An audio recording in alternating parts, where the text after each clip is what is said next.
Hello दोस्तों, welcome back to Tryst with Law. We all made a tryst with law sometime in our lives and that's why we're here. दोस्तों as promised कि कुछ आपको practical चीज़ें जैसे 7-11 कैसे आपको सक्सेसफुली आर्ग्यू कर सकते हैं, अगर लेट से प्लेंट रिटर्न होता है तो डी नोवो ट्रायल आप शुरू करवा सकते हैं नहीं, ये चीज़ें तो हम इस चैनल पे डिस्कस करते ही हैं। एक चूंकि कुछ स्टूडेंट्स के रिक्वेस्ट आए थे तो मैंने क्रिमिनोलॉजी पे एक शुरू किया है और इसकी पहली ये वीडियो होगी। And just as life starts from being a child, so we'll start with some cases related to juveniles. Or as we all know, criminology is the theory behind uh, मतलब क्राइम्स को कैसे punish करते हैं, किस what is the scope of punishment, कैसे वो क्या graded होना चाहिए, क्या जुवेनाइल्स को या किसी डिफरेंट क्लासेस ऑफ जो डेलिंक्वेंट्स हैं उनको अलग से ट्रीट करना चाहिए। तो लेट्स स्टार्ट विद जुवेनाइल्स। और इसमें the first case we'll do is Raghubir versus state of Haryana. तो दोस्तों इसमें बहुत सिंपल सा केस है।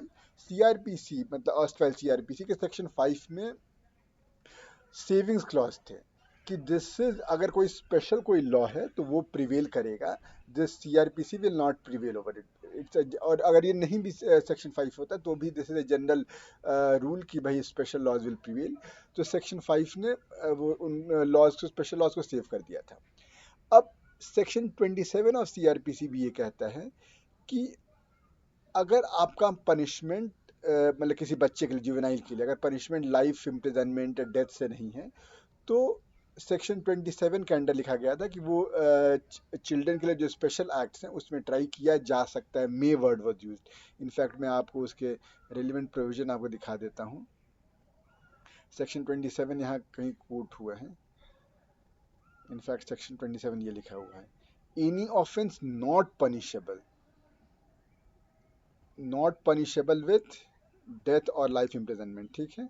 और उसके बाद मे बी ट्राइड, अगर if before the court is under the age of 16 years, अगर चाइल्ड है वो, तो it he may be tried by a court of CGM और any court specially empowered under children act. उस समय मतलब children act ही हुआ करता था क्योंकि 2012 से पहले सब जगहों के अलग अलग एक्ट थे। तो अब हरियाणा में कोई एक स्पेशल एक्ट था बच्चों के लिए। अब सवाल ये था कि अगर कोई जुवेनाइल आया है तो उसको किस में ट्राई करना चाहिए। और उसको चूंकि he was charge with murder section 302, तो that offence was punishable with life imprisonment और डेथ। तो ये कहना था स्टेट का कि इसको ट्राई इसमें करना चाहिए सीआरपीसी में ही, क्योंकि यहाँ पर अगर ये लिखा हुआ है नॉट पनिशेबल विथ डेथ और इम्प्रिजनमेंट फॉर लाइफ, इसका मतलब अगर इसको पनिशेबल है विथ डेथ और लाइफ तो हमें मतलब सेक्शन 27 इज नॉट एप्लीकेबल, ये कहना था।